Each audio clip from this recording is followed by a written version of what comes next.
Hey all, it's Dr. Mac here with your EDU522 Daily Update for today, Tuesday, July 31st, 2018. And I am so excited. Just after one day, you've all launched your own blog from a domain that you control and got a WordPress instance updated and all the indie web plugins flowing.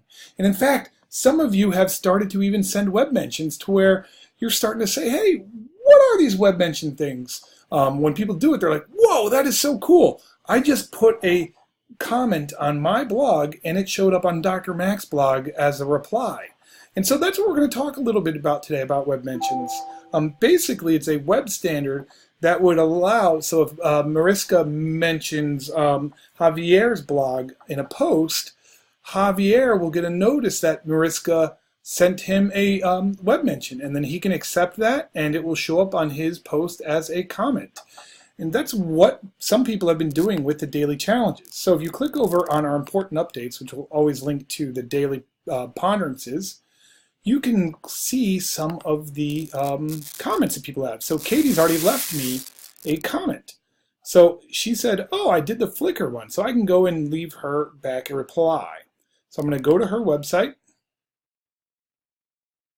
Oh, I'm going to notice something. I think that Katie used the plain text editor and not, the rich text editor and dropped in her code from the Flickr CC attributor, not the plain text editor. And that's why you see all this HTML on her page. So I want to leave her a little comment about that.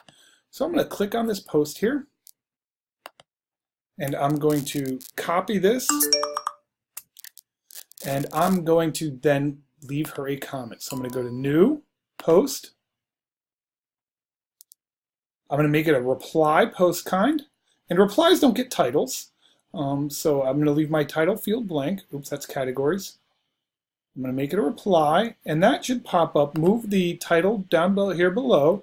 Now you see there's response properties boxes. If you don't see them, you can add your screen options. You can click on that and then make sure it gets checked off. So I'm going to put in a link to Katie's blog here and drop that in. And it will take a second and it will see your URL has been successfully retrieved and parsed. And then I can write her a reply.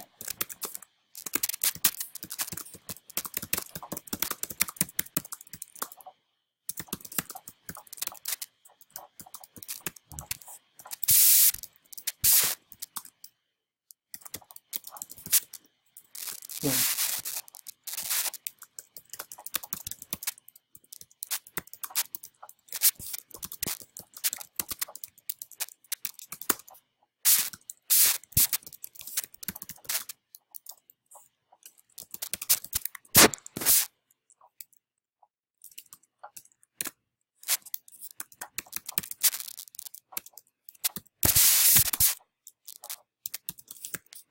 And that's it. I sent her a brief message.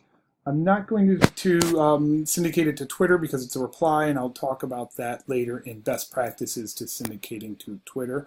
So I am ready to send her a web mention. I don't have a title. I have her link in there. I just hit publish. And Katie should now get dinged that she has a waiting comment. And the best part is I sent it from my own website, and it will show up on hers, and it will show up in our classroom feeds if I add in my categories that I forgot. So let me just go to classes, EDU522, and I will hit update. And now that will show up in our class feed, and that's the subject of our next video, RSS and me.